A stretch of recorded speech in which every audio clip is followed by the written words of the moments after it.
Ingat dengan kata-kata Jack Ma, orang-orang yang bermental miskin itu adalah orang-orang yang susah dilayani. Diberi sebuah peluang dengan gratis, mereka pikir itu jebakan. Ditawarkan investasi kecil, katanya hasilnya tidak besar. Ditawarkan investasi yang besar, katanya mereka nggak punya modal. Diajak melakukan hal-hal yang baru, mereka berpikir bahwa mereka tidak punya pengalaman. Diajak bisnis tradisional, katanya persaingannya itu berat sekali di luaran. Diajak bisnis yang model baru, katanya itu multi level marketing. Diajak buka toko, katanya ngeluh nggak bebas. Diajak bisnis apa aja, mereka bilang mereka nggak punya keahlian. Jadi orang-orang bermental miskin ini selalu berpikir lebih banyak daripada profesor, tapi bertindak lebih sedikit dari orang buta. Dan coba Anda tanyakan kepada mereka, apa yang sudah mereka lakukan terhadap hidup mereka? Niscaya mereka akan susah untuk menjawab apa yang Anda tanyakan. Padahal hidup itu berjalan terus. Dan tanpa mereka sadari, mereka itu lagi menyia-nyiakan hidup yang hanya sementara di dunia ini. Apa yang terjadi dengan kita sekarang? Karena tindakan dan pemikiran kita di masa yang lalu, di tahun-tahun lalu. Kalau sekarang kita hidupnya biasa-biasa saja, tidak ada perkembangan dan cenderung hidup kita itu malah menurun, bisa dipastikan tahun-tahun yang lalu itu kita nggak ngapa-ngapain sama sekali. Nah, kalau kita nggak ngapa-ngapain, terus kita pertahankan nggak ngapa-ngapain kita itu sekarang, bisa dipastikan masa depan kita atau tahun-tahun yang akan datang kita akan sama aja seperti sekarang.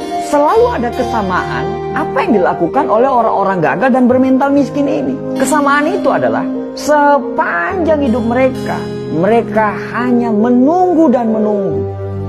Andai saya punya uang, saya akan bla bla bla. Andai saya jadi pimpinan, saya akan ini, saya akan itu. Andai kata, jikalau, meskipun, dan akan tetapi, selalu jadi kata-kata manis yang secara tindakan itu omong kosong. Ada sebuah konsep yang bagus untuk kita bisa jadikan pegangan. Kalau kita mau hidup kita sulit ke depannya, maka sekarang ambillah pilihan-pilihan yang gampang. Nonton Netflix berseri-seri, scroll TikTok berjam-jam, nongkrong dengan teman-teman, bangun kapanpun kita mau, dan lakukan apapun yang kamu suka. Itu adalah tindakan yang sangat gampang. Tapi konsekuensinya adalah masa depan yang sulit. Atau kita mau mengambil pilihan yang kedua, yaitu kalau mau kehidupan ke depan kita gampang, maka sekarang kamu harus mengambil pilihan-pilihan yang sulit. Bikin rencana hidup, disiplin terhadap waktu, belajar hal-hal yang baru tanpa melupakan untuk mempertajam ilmu-ilmu yang lama, berteman dengan orang-orang yang mau diajak bertumbuh. Dan itu semua adalah pilihan-pilihan yang sulit. Tapi dengan pilihan-pilihan tersebut, insya Allah hidup ke depan kita itu akan jadi gampang. Merasa berdosalah ketika kamu melakukan hal-hal yang tidak bermanfaat. Hindarilah hal-hal yang tidak bermanfaat. Makan makanan yang sehat, tidur yang teratur. Ya susah memang, tapi insya Allah hal-hal yang sulit yang kamu jalani itu akan membuat hidupmu gampang ke depannya. Dan gampang di masa-masa yang akan datang. Setiap tindakan selalu siaplah dengan konsekuensinya. Mau gampang sekarang, sulit ke depannya, atau mau sulit sekarang, gampang ke depannya. Itu semua pilihan hidup. Dan dari semua pilihan itu tidak ada yang salah.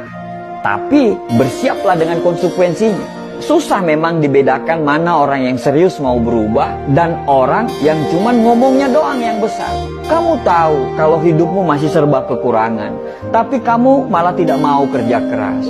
Kamu tahu kalau sukses itu butuh perjuangan dan kegagalan, tapi kerjamu hanya mengeluh dan banyak protes. Kamu tahu kalau kamu kurang, tapi justru kamu bangga dengan kekuranganmu itu. Bahkan parahnya, kekurangan itu justru kamu jadikan alasan pembenaran kenapa kamu masih seperti ini. Ya wajarlah dia sukses, dia akan punya modal, sedangkan saya, ya wajarlah orang tuanya kaya, sedangkan saya, ya wajarlah dia didukung, sedangkan saya, ya wajarlah, maklumlah, mereka yang pantas apalah, dan bla bla bla bla bla. Banyak sekali alasan yang Anda ungkapkan. Padahal setiap orang itu pasti punya perangnya masing-masing loh. Kamu berperang dengan perangmu sendiri, begitu juga mereka. Mereka berperang dengan perangnya masing-masing. Setiap orang ada dengan masalahnya masing-masing. Bedanya, kamu menyerah dan mereka masih menyelesaikan masalah mereka dan mereka tidak pernah keluar dari arena pertempuran. Kalau kamu tidak berjuang, terus apa yang mau dimenangkan? Akhirnya orang-orang sukses dan kita lagi-lagi tidak sukses. Setelah melihat mereka sukses, apa kata kita? Wajarlah, mereka kan beda.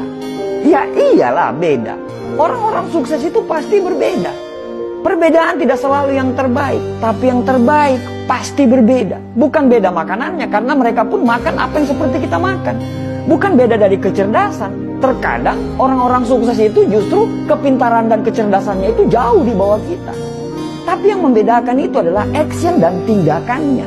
Saat kamu menunggu perubahan datang, mereka selalu menciptakan perubahan. Sampai kapan kamu menunggu dan tertinggal? Lebih baik gagal karena melakukan sesuatu daripada sukses tapi tidak melakukan apa-apa dalam hidup. Manusia itu bisa berubah karena Tuhan menciptakan kita, selalu ada maksud dari penciptaan tersebut. Tidak ada yang bisa merubah diri kita kecuali diri kita sendiri yang mau berubah. Berdoa lebih banyak, bangun lebih pagi, belajar lebih giat lagi, cari lingkungan pertemanan yang memang betul-betul membuat kita bertumbuh. Selalu positif tiap hari dan jangan banyak mengeluh. Pelajari semua pola-pola kenapa orang bisa sukses. Karena sukses itu berpola, gagal pun berpola. Ya terserah kamu mau ngomong apa. Mau ngomong kita kebanyakan bacot lah atau apapun itu. Tapi setidaknya kami sudah mengingatkan. Tugas kami itu hanya mengingatkan. Sesungguhnya kamu tidak akan dapat memberi hidayah kepada orang yang kamu kasihi. Tapi Allah memberi hidayah kepada orang yang dikehendaki. Orang positif selalu saling mendoakan. Orang negatif akan saling menjatuhkan. Orang sukses itu paham proses. Sedangkan orang gagal pasti banyak protes. Semoga kita dan keturunan kita bisa sukses dan bisa memberikan sumbangsi untuk negara ini. Dan semoga kita terhindar menjadi orang-orang yang hanya ngomong doang, tapi nol secara tindakan. Terima kasih.